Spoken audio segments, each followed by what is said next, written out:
konsep intinya kalau kita di blok seperti ini, atau ini juga di blok, konsep intinya menarik ke bawah,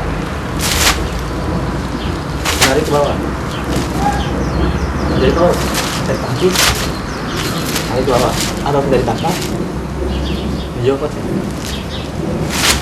Jadi intinya konsep sebenarnya kalau ditangkap harus berubah Ke bawah. dan ke bawah Dan putar.